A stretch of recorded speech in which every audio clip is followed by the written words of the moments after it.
Good afternoon. Good afternoon, everyone. It's a pleasure for me to be up here. My name is Michael Blumenstein. I'm the Vice-Chancellor for Business Creation and Major Facilities at the University of Technology, Sydney, and I will be the chair of what is likely to be one of the most controversial and exciting sessions of the day. So of course I'm referring to the AI and health session. So I'd just like to say a few words, and I will be calling up my panelists to the stage, please. If you're on the panel today, please make your way over here, and we'll get into the introductions very shortly. Welcome, panel members. It's really encouraging to see the very positive, upbeat conversation we've had so far. Thanks to Sally, who's chairing, thanks to Her Excellency, Victor Dominello, and all colleagues, and of course Pascal, who I'm not sure where he is. There he is. What you may have noticed was, I think there was a really positive vibe around AI leading up to this session, and I think you'll find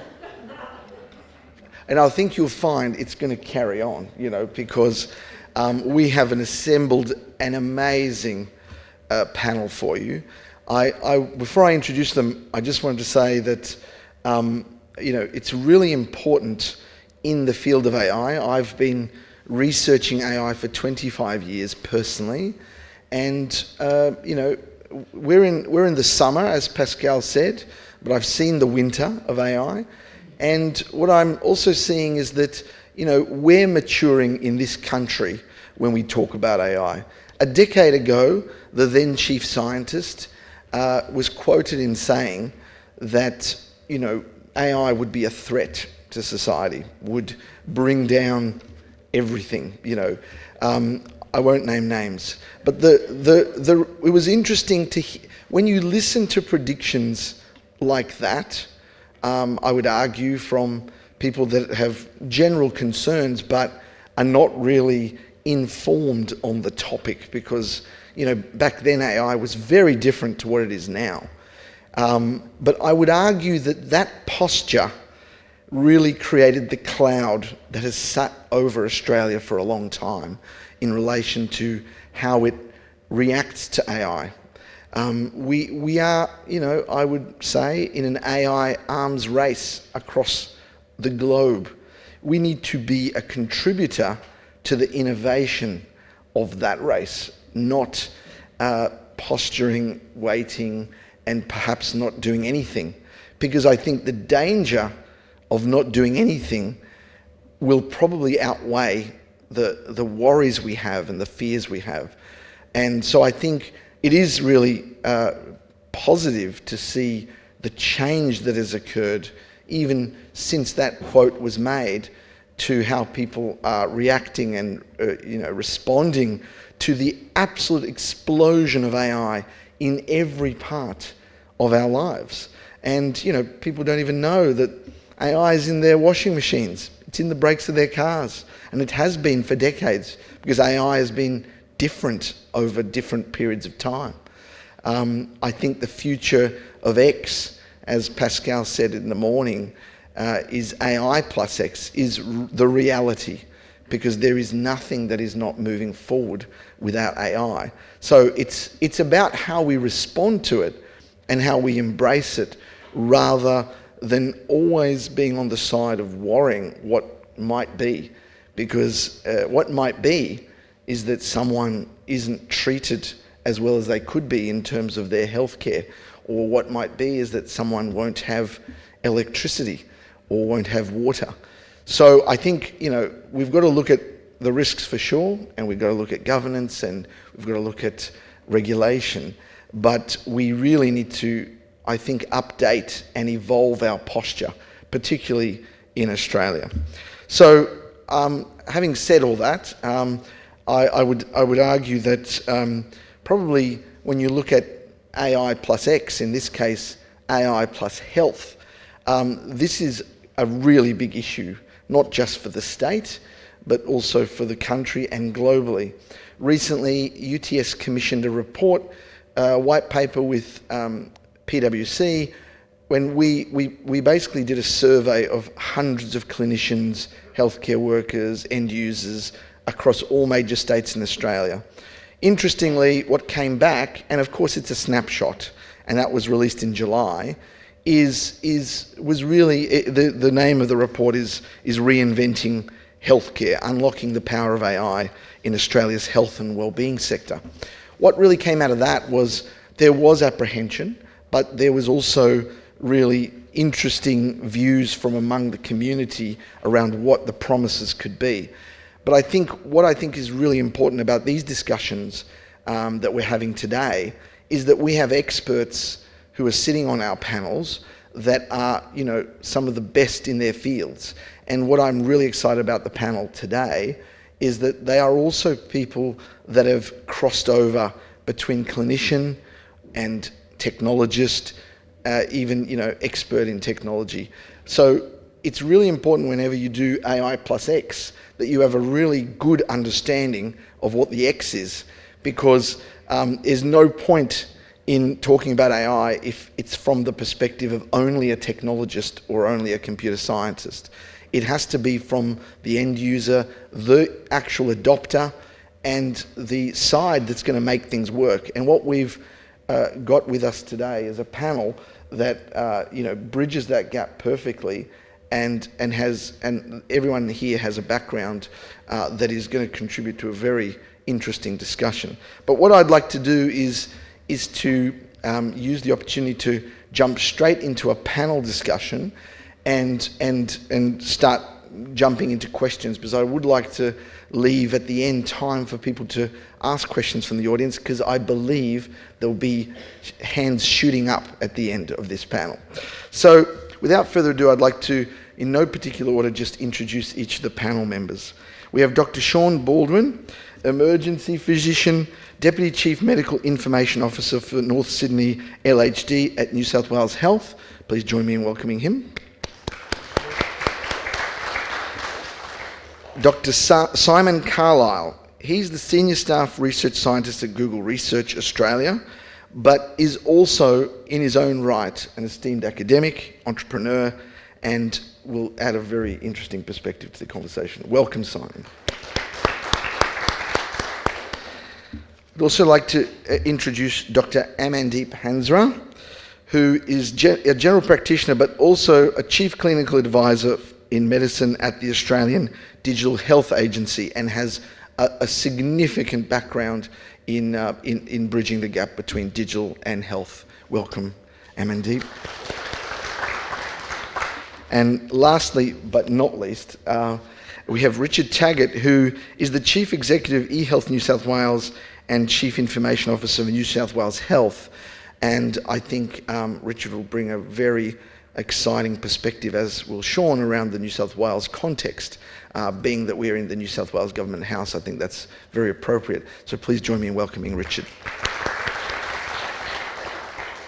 So I planned on sitting with the panel to ask these questions, and I might still do that. I'm going to mix things up a little bit, but I think given what we heard this morning, and some of you may not have heard it if you've just joined us recently, we had an AI in health panel, and there was a lot of attention around regulation and what that means, and I actually very much enjoyed the discussion. It was so wonderful to see so many lawyers in one place.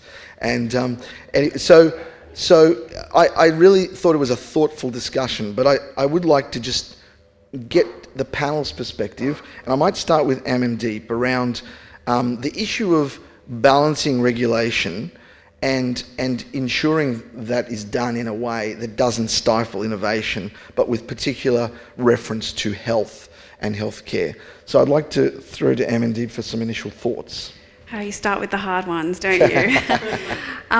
Look, I've had a really interesting career journey, and I've sort of found myself at the intersection of exactly that problem. So sitting in my role with the Australian Digital Health Agency, obviously even though we're not a regulatory body, we are responsible for the national digital health infrastructure. So we have all the states and jurisdictions, as well as the Commonwealth Government, who are our stakeholders. So we need to make sure that the foundations are right. So for me, it feels like we're building an amazing house, but I need to make sure that I'm laying the concrete properly so that, you know, all the systems are connected, we're speaking the same language, that we can actually then build and innovate on top of that. But in my other roles that I have, I work as a GP, so I'm on the front line, seeing patients and seeing my peers start to adopt technology. And then another role that I have is I work with startups. So I work with a lot of very early stage companies that founders that come up with great ideas of wanting to solve big problems and particularly are attracted to healthcare. And we help them, connect them with clinicians and then help fund them through the doctors sort of network. And what I find is that we get great innovation happening, but the problem is that you can't innovate and scale that innovation if you don't have the foundations right. And the foundations are not just the infrastructure that we're building at the agency around connecting all of our systems, making sure we speak the same language, making sure that we can identify patients, clinicians, everyone that across the whole system. But it's also making sure that we do it with a safety lens. So when things go wrong in health, people die. And I'm not saying that any other industry is, you know, not important, but for us and as clinicians, you know, our main job is to do no harm. And we have seen innovation move at rapid speed, and the regulatory bodies are trying to play catch up. And the problem is that if you do these things without proper regulation, you can end up with people coming to harm. And a lot of these people are very well intended building AI tools, but exactly to your point, they haven't actually got the health specific knowledge, or they're not connected. They're technologists, got great ideas, and I love when they come into the healthcare sector and try and solve problems for us, but they need to bring us in on the journey. So there needs to be a lot of co-design because we understand what the stakes are. And so we have some great work happening with the TGA, who has obviously built some regulation around software as a medical device. So if AI has a regulatory, has a therapeutic or a diagnostic role, that it must obviously then be regulated. The problem is that we're seeing a lot of AI that is kind of in a grey zone. So we have, for example, what I use in my practice is that I use a scribe, an AI scribe, where I talk to the patient and then I don't have to look at the screen and type notes. I can directly, you know, share eye contact and look at the patient, do my assessment, and the AI scribe has documented what's happened in that consultation. The problem I have is sometimes when I look at the notes hasn't directly translated what I've said, but has made some interpretation and said, you've listed these symptoms, I think your brain is saying this is what you think the patient has, and that starts to get into diagnostics, and yet these devices are not regulated. So we've kind of not got this clear line of this is all safe and this is regulated space, and I think a lot of our regulators are grappling with how do they play in that area, but without stifling that innovation of these people that are coming into the sector really well intended and wanting to solve the big problems that we have. So it's a bit of a balancing act, but I say the key is making sure that you have clinicians involved in the design of these projects, of these innovations.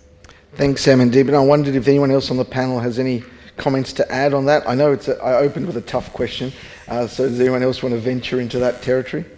I've got a question for you.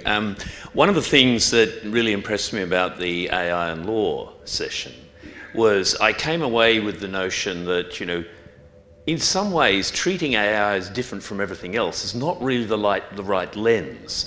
And in fact, there are plenty of examples of where, if we're talking about discrimination or harm and those sorts of things, you can just strike AI out and use the legislation that we've got, or rather insert AI in. There are still obvious complications around how you assign responsibility and those sorts of things. It brought to mind when I was hearing that the late Daniel Dennett, the philosopher and neuroscientist, he was asked about deep fakes, and we were talking a little bit about that earlier on. And he said, but we have the mechanisms to deal with this.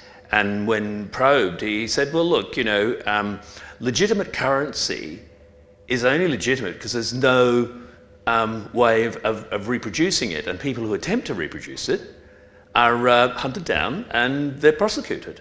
So, there's an example of where, we have a mechanism in place that it just needs to be repurposed. Now, I'm wondering whether the regulatory things that you guys face, because I'm a neuroscientist by training rather than a clinician, how much of the regulatory things that you face in your own practice might be translated more rapidly than having these large open debates that go on interminably?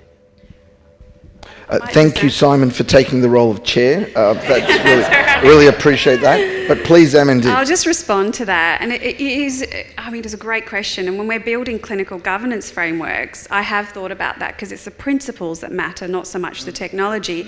And if we spend 5 years writing clinical governance frameworks or accreditation guidelines, by the time we've written them, new technologies emerge and we have to rewrite them. So we can't write them about the specific technology.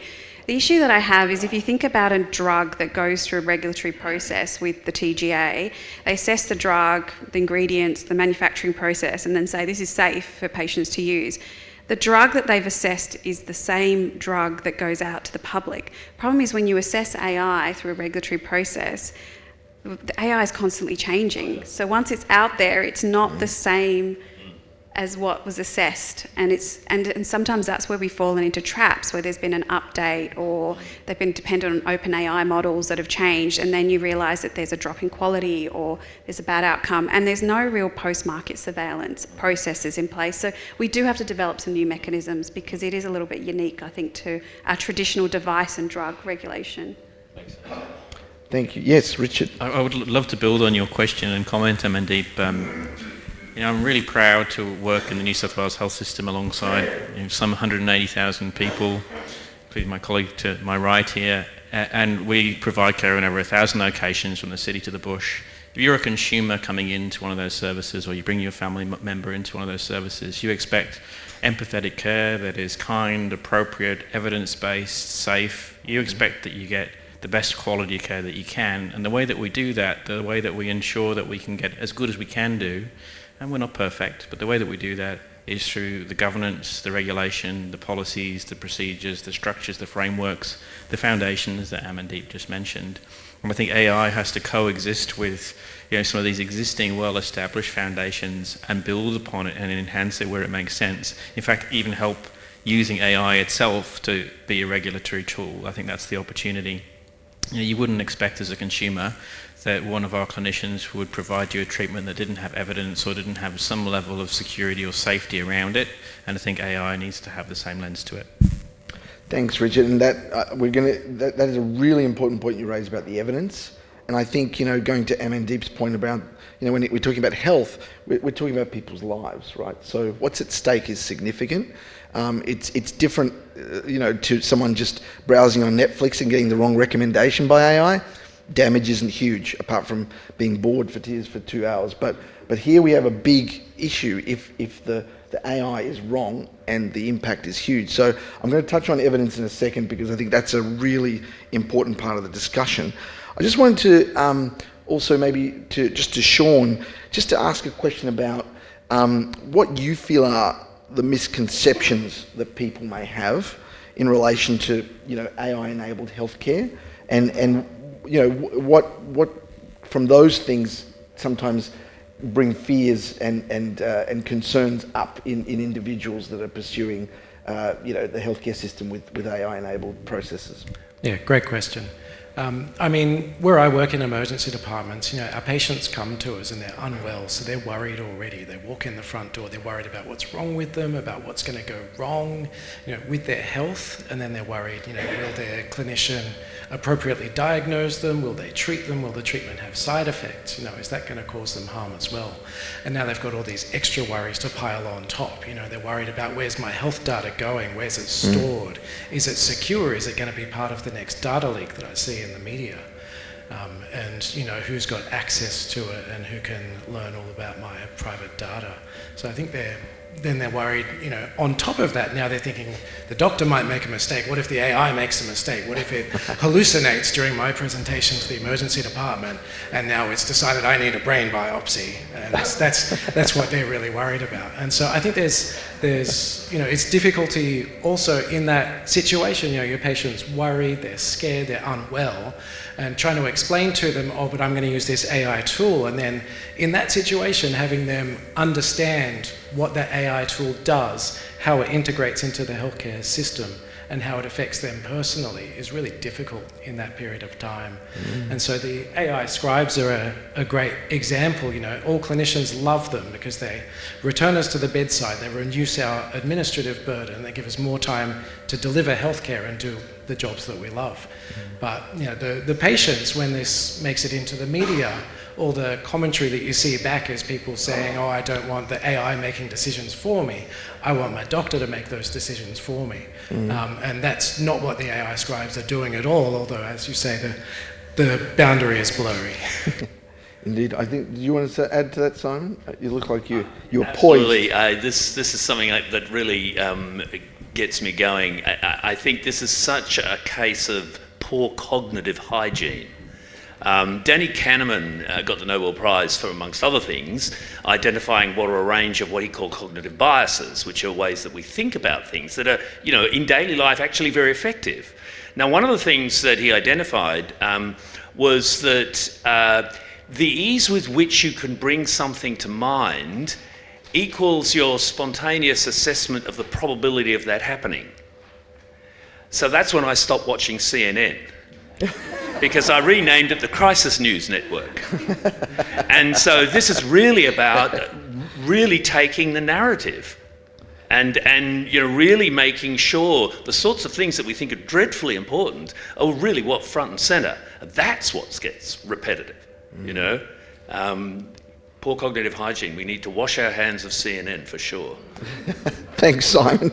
It's a very, very good view. But I mean, one sense is, I think, it speaks to where we get our information from, where we get, our skills update from, our education, our, media consumption. I mean, it speaks to a lot of those issues. And I would say that, I think, media and other sources of information have inflamed, in the case of AI, some element of, that there's a crisis around the corner or that there is a potential for real concerns. And yet, when I talk to people like the esteemed people on this panel, I'm actually confident that there's a lot of things in place, whether it's governance or whether it's the ethical requirements in health and medicine, that I'm actually quite confident.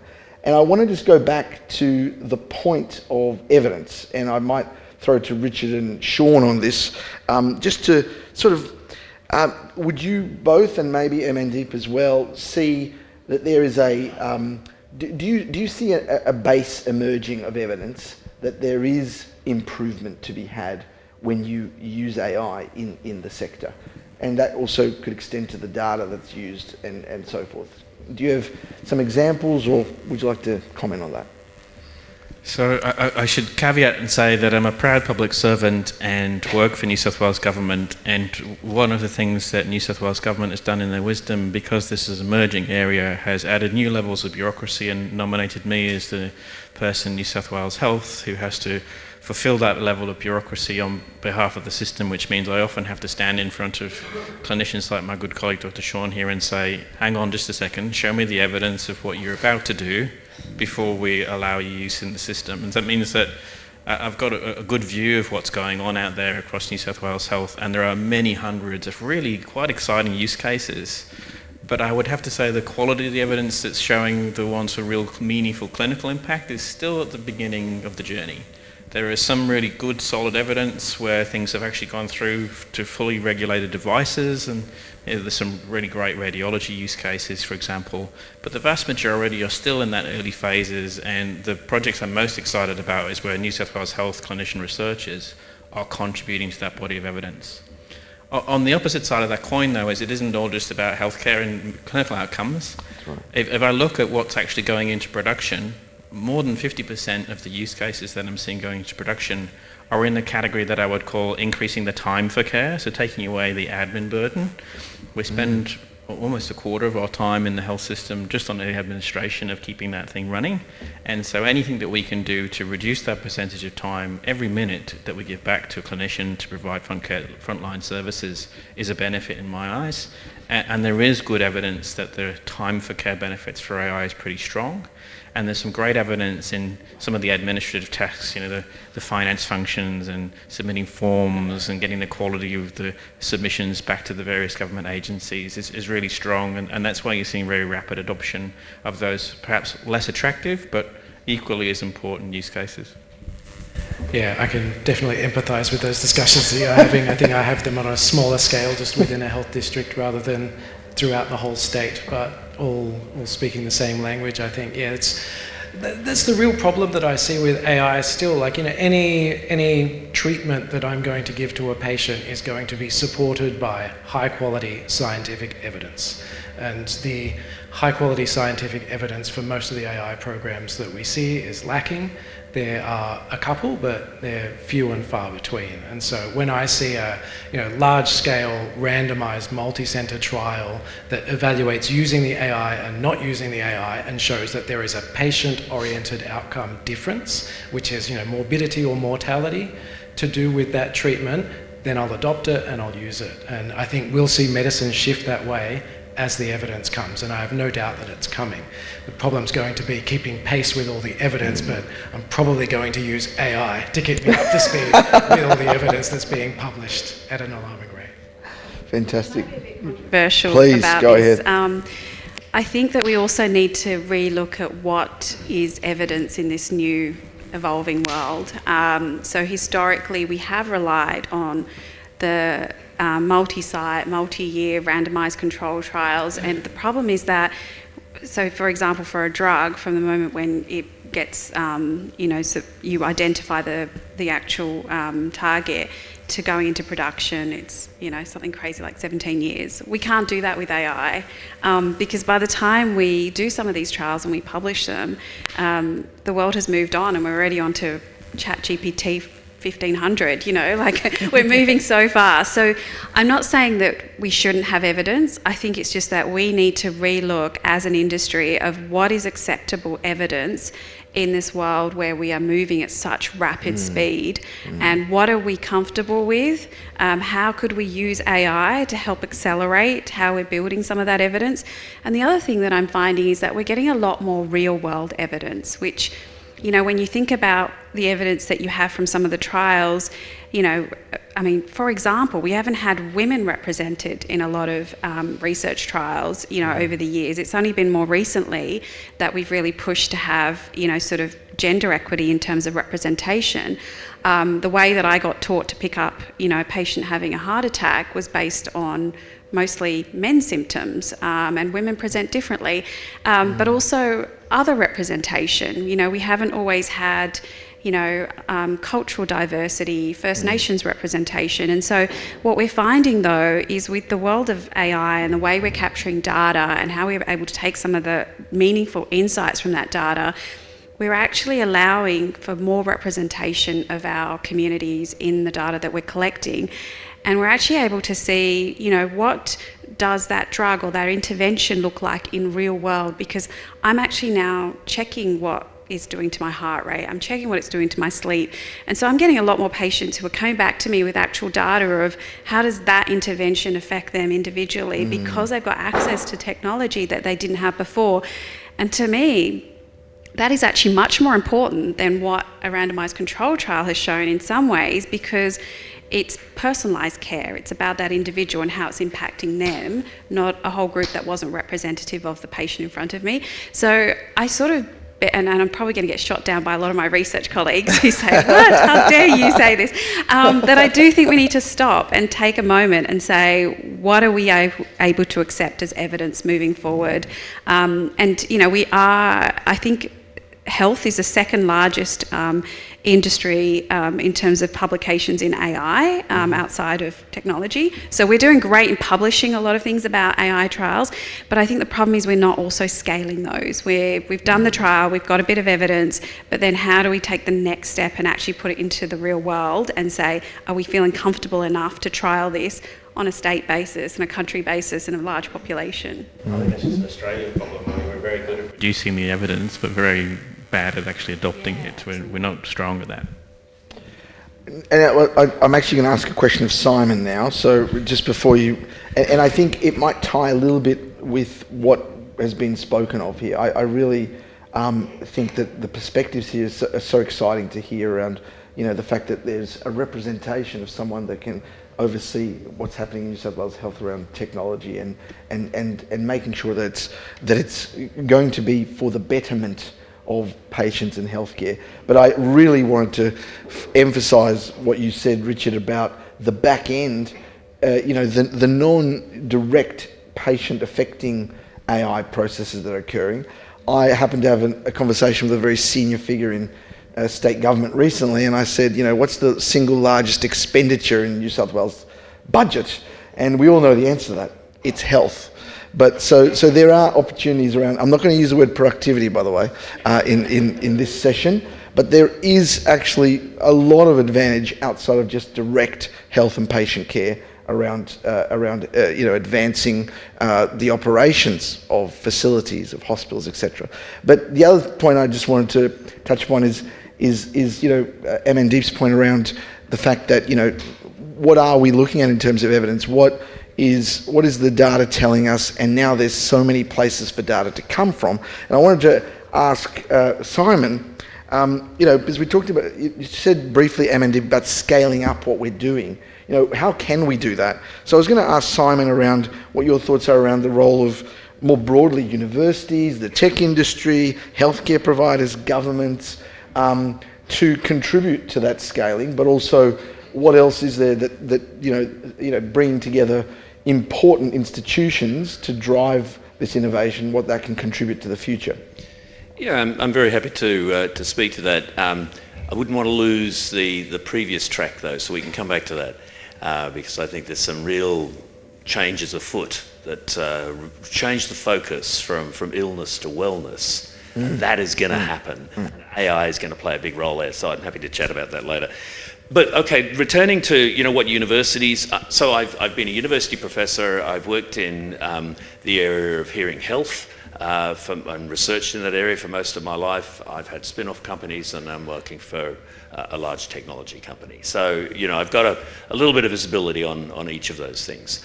I think that universities in particular, and it was wonderful to hear about EduChat, or Chat Edu, or whatever they've decided it is today, because, there is an example, I think, of where we need to drive continual pedagogic reform in the way that we approach education, and no more so than in universities.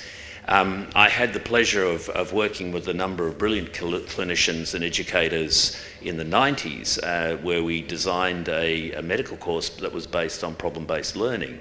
And so the questions there that we drew out were, how do you do your differential diagnosis? How do you know what are the questions that you need to ask? It's education should be about the process of learning and discovery, not the regurgitation of somebody else's facts, because by the time you get out to practice, they're irrelevant anyway, because the world's moved on. So that's one thing. I think pedagogic reform that really focuses on the way that students and professionals, when they have left the university, can leverage AI.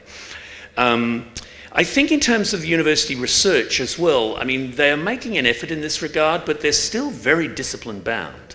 You've got as you would know, and I was a Pro-Vice-Chancellor as well, there are the baronies and the deans of the barons, and there's a lot of fragmentation or silofication in universities. And while there are attempts to bring together much more collaborative interaction, I think that can go a lot further.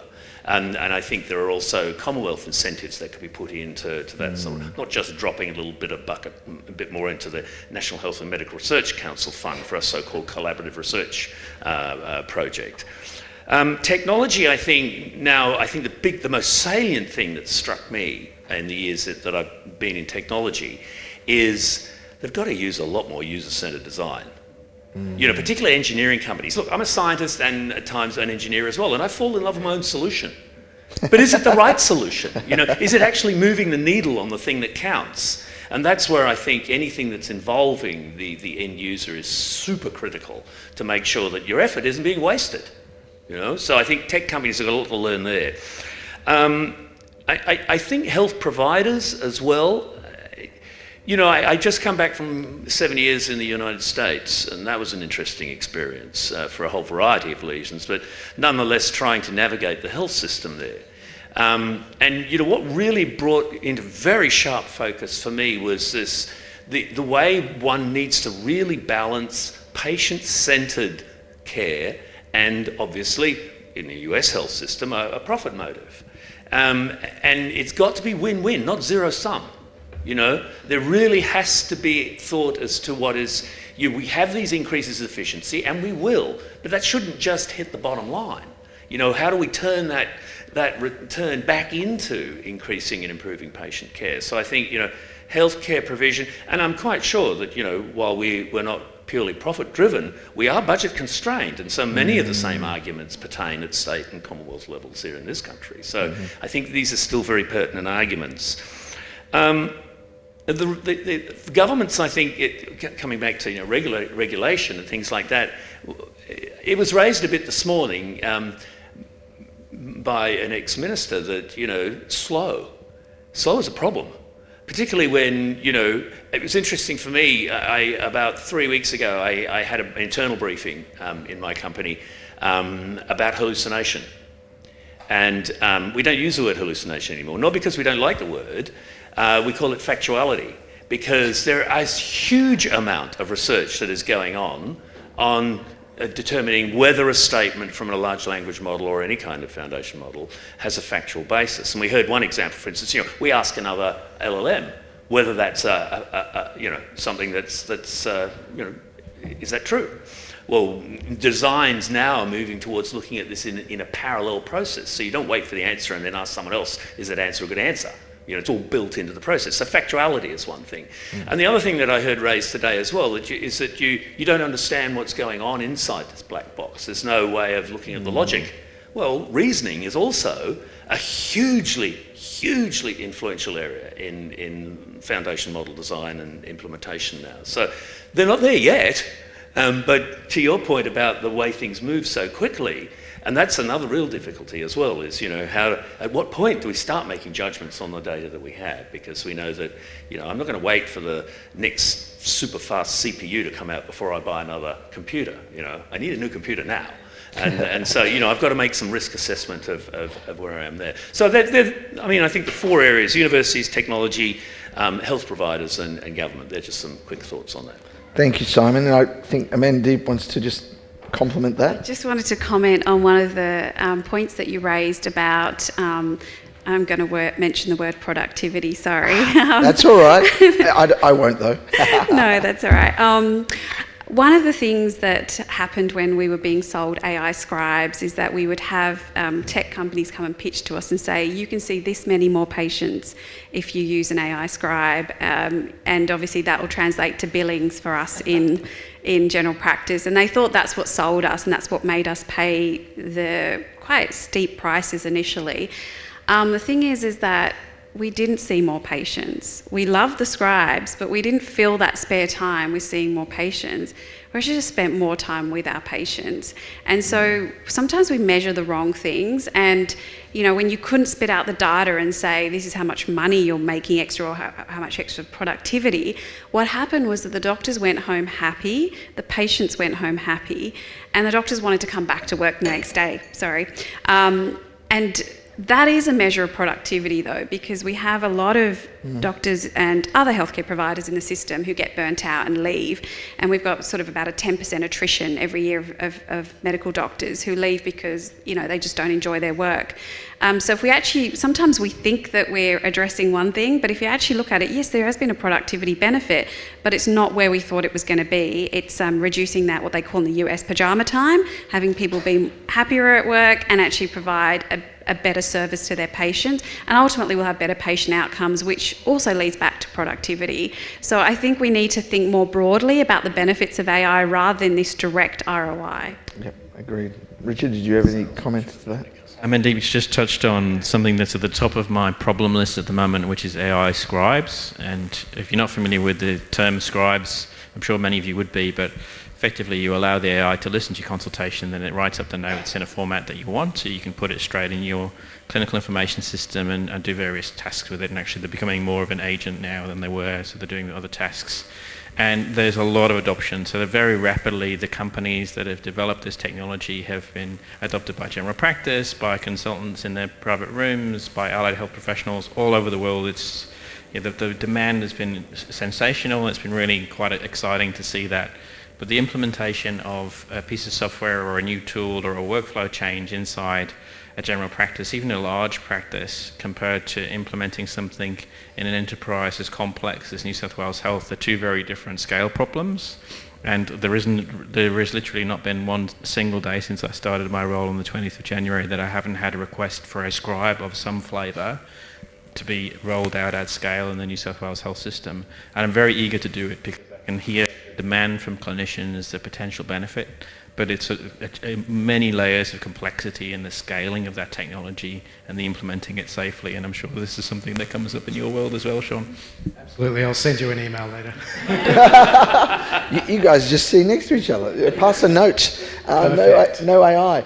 Now, look, I would have liked this to keep going because you probably agree with me that this is a very interesting area. AI in health, I think, because health touches everyone, no matter what age you are, and no matter what size of family you have or how old your parents are, it touches everyone. The last question I'm going to ask, and it's terrible for me to do this, for the sake of productivity, I'm going to ask everyone to just give one sentence response to this. So each panel member. We talked a little about, someone mentioned the fear in the context of jobs, with the rise of AI. In the context of health and the health sector, what do you each see will happen to jobs in the future with the adoption of AI? Richard. I think augmentation is the word I would use. We are not going to be able to meet the demand for the health system over the next 5 to 10 years. We've got a rapidly ageing population, which is wonderful, and that we're living longer and hopefully healthier lives, but that increases the demand on the system, and there aren't enough workers that we can bring through the system. There aren't enough hospitals that we can build to keep that demand up. We have to embrace AI so that we can get some level of productivity, to use that word, to meet the demands so people get high quality care at that scale. Thank you. Yeah, completely agree. I guess we work for the same organisation. I don't know anyone in the public health sector that's worried about losing their job to AI. I think that's where, if anything, we need to get more done with what we've got, the resources we have, and hopefully AI can help us do that. Thanks, Sean. I definitely don't think I'm losing my job anytime soon. I think I'm actually going to go back to providing care as opposed to doing lots of admin tasks, and I'd love for AI to do all the stuff in the background that it needs to do, and I can just sit there and focus on the patient in front of me, provide the human touch, provide, the care coordination, be, their partner in their journey through the healthcare system. And I think AI is going to give me the opportunity to do that. So I'm hoping we can all fall back in love with our jobs. Thanks. And finally, Simon. I'll try and make it not too long a sentence. No commas. I think that the biggest impact of AI is going to have nothing to do with jobs. And I think it's going to have to do with this, as I mentioned before, this shift from illness to wellness. Now, everyone who's wearing a digital watch probably has a range of physiological sensors that are on that watch. You have probably also ticked a box when you put it on, which said, yes, I want to use the Fitbit notification of whether my heart rate's going up or down or blah, blah, blah, blah. So you've just given away all your data. Well, not given it away, because there are very strict privacy rules around that as well. The agents that are being developed by the companies that make those watches are looking at those data, and they're not providing you a medical diagnosis, but they're providing you advice. And they're also providing you indicators of when you should go and seek some medical diagnosis, because what they're building is these large models that can look at your data and determine when your data is starting to deviate from your standard deviation and starting to indicate when you do need to talk to a medic about how you manage your behaviour or your diet or whatever that's driving you out of the norm. So that's not going to impact anybody's job other than maybe decrease the load of chronic disease that is hitting our medical systems, increasing the rate at which people are able to provide diagnoses and treatment, because we know early treatment is a much better way than waiting till it's stage 4. That'll be the biggest impact, and it's happening now, and there's no government regulation standing in the way, and people are happily signing over their data, and they're taking the advice of those agents. I feel Sean wants to have the last word. I'm sure he does. Not necessarily the last word, but certainly I see someone every day that their Fitbit or their Apple Watch has told them to come to the emergency department because they might be dying, and it's extremely rare that I find much wrong with the people that do so. It does happen. Lots of the time it's a measurement error or something's gone wrong, but it has made them so, again, anxious and stressed about their health because it's such a constant thing that they're getting exposed to every day. And then they're going, oh my goodness, what could this be? And then they come in to be reassured by myself. Then I have a colleague who had AFib and was told to go to emergency. Yeah, it does happen. So, look, I personally think that the formal panel session here before we go to Q&A to the audience has ended in a very positive note. That's my interpretation. And I'd like to thank the panel members. I think we do have time for a few questions. And look at the hands shooting up. I predicted that. And I'm not even going to choose the people because I feel that everyone should be able to answer the question. But Susan, because I saw your hand go up first, please go ahead. Susan Pond, my question is to Simon, but it may overflow to the others. If you're at an industry conference, not one that's a more for-profit driven conference, and you are part of the research team now in Google, what are the big data companies, if I can call Google that, thinking about in terms of making profits from AI in healthcare? That's a really interesting question. And if I knew the answer, I'd probably be a vice president. My own research is actually applying machine learning to reimagining and computational modelling to reimagining the hearing aid. So I'm a neuroscientist and a hearing scientist by training. So that's unfortunately what my focus is. So I'm not sure that I can give you a cogent answer from an industry perspective. Thank you, Simon, for that very grey answer to that question. But we are dealing in greys when we talk about AI. Yes, gentleman over there. Hi, Mark Pesci here. Thank you. Wonderful panel. So there's a new device that's just come out from a company called Kohler in America, which manufactures most of the toilets that Americans use. It's called the Dakota. It's a camera that points down into your toilet tank, so when you've peed or had a number 2, it will do an analysis, and it uses Edge AI and uploads it to the cloud. There's now going to be a galaxy of devices like this that will be flooding all of our medical systems with AI data around patients' wellness. How are we going to be able to incorporate that into our medical system's workflows? Who'd like to go for that question?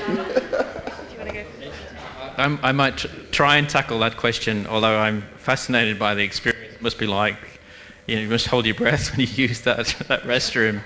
I think there's a lot of opportunity here, a lot of upside. So one of the things that I think about as a leader in the public system is how could we possibly keep large scales of people away from seeing the lovely Sean and potentially have a regular appointment with the lovely Dr. Amandeep instead. And there's one risk factor that I think would really move the needle. If at scale we could use AI devices and technology, and that is hypertension. About 30% of people have hypertension, so I divide this room into three. Maybe you look particularly healthy, maybe you've got hypertension, and about half of you would not know. But if we could tell that half that doesn't know that actually you might be at risk, go and get your blood pressure checked by a health professional, we could potentially prevent a whole heap of downstream health issues. And that's relatively simple use cases, but if we can scale that, very happy. Yeah, I was going to say, I went to the health conference, I think it was in Vegas, and I saw that toilet. I was too scared to sit on it. But look, I think we're in this period where we've got too much data. So people are being given all of this extra information, and at the moment they don't know what to do with it. And then also the clinicians don't know what to do with it. So I do get patients coming in all the time with, here is my output of all my wearables, my Oura Ring, my watch data, spreadsheets of information. Now people who are not diabetics are wearing continuous glucose monitors and saying, hey, I went for a walk and my sugar spiked. What's wrong with me? I must have diabetes. I'm like, that's normal. So the part that's missing is actually the actionable insights and getting those accurate. So what I feel, though, we're going to now go into this prevention space where we're going to arm people with their own data, and with that we have to educate them. So we have to tell them to help them figure out what is something to be alarmed about that needs to send you to ED or send you to your GP, and the rest of the stuff I think people should be allowed to manage themselves, and that is what I'm hoping as we start to give them access to their own data that they'll be able to do. And one of the things that happened a couple of weeks ago is we just changed the legislation for the My Health Record. I hope everyone in this room has a My Health Record, where we've now implemented share by default, which means when you go and get a blood test, you should be able to access that pathology test result the same time as a doctor accesses it. So if you get your bloods done in the morning, by the afternoon you should be able to see that report yourself. And a lot of people panicked about this and said, oh my God, people looking at their own blood test results, God forbid, they're going to get panicked and they're going to end up in ED. And I just thought it was a very paternalistic view that only I can hold your data, even though it's about you, only I'm allowed to look at it, and I'm only going to give it to you when you sit down with me and I can bill Medicare, and that we're going to, work through it together, which in some situations, if it's complex, I agree. But I think we need to move away from being, sort of the custodians of all of our patients' information and giving it back to them, but educating them in the process. And we're going to go through a period where there's going to be probably a bit more utilisation of the health system before we get to this period where people are going to start to take responsibility, accountability, and learn about their own body in ways that they've probably never known before. So I'm excited about that toilet, a little bit scared, but also excited. I think I know I'm holding you between this and lunch, but I think we'll just do one more question. Is that okay? To the chair. Please choose amongst each other. You've already got sorry, someone's already got the microphone in the back. My apologies. Sorry, both of you. Sorry about Please. that. How important is context to diagnosis? So all the data that's being collected, at times you're saying it's a bit too much or it spooks the patient, etc. But how important is it to the clinician to get the right amount of data? I did a little bit of research on snoring. So why does somebody snore, and what kinds of snoring, are there? Yeah. So I'm just wondering. We found it important to have something on the person to collect all the snoring patterns and the condition of the environment. Yeah. And that was quite a useful tool for the clinician to decide there is a problem, not with the person, but in the kind of way he was living. Yeah. Same thing happens in the aged care centers. Yeah. The oxygen level or the CO2 levels and all just go away because all the doors are closed. I think Thank you. Please. Look, I think that is part of our role in this world where we're going to have a lot of data. Where I say I'm not going to go out of a job, it's because that is some of the nuance that I'm going to have to figure out as a clinician is what is the context? When was that information collected? You know, you had a terrible sleep, but I knew that you'd been delivered some bad news that day at work. Maybe the AI doesn't know that, and maybe that is my job, understanding the human context, also understanding what's happening in your social environment with your family, your kids. And this is why I think, you know, for us as clinicians, we're going to go back to doing what we're doing better, because we're not going to be gathering information that can be gathered, objective information can be gathered by AI and wearables and systems, but we're going to be gathering the information that is more the human and the context information. But also going to your point around the environment, that is also static information that can be measured. So, you know, we're now starting to look at smart homes, and this is particularly for aged care where, you know, I've seen people develop mats where you stand on the mat every day to brush your teeth, and over time it can tell whether you're starting to develop osteoarthritis because you're starting to not, you know, have equal balance on both feet. And so we're going to start to see these environmental data collectors as well that are going to feed into what the clinician gets to see in terms of your home living conditions, your context. How often do you open the fridge? How often do you move in the house? The problem is at the moment we're not set up to receive all that data and interpret it.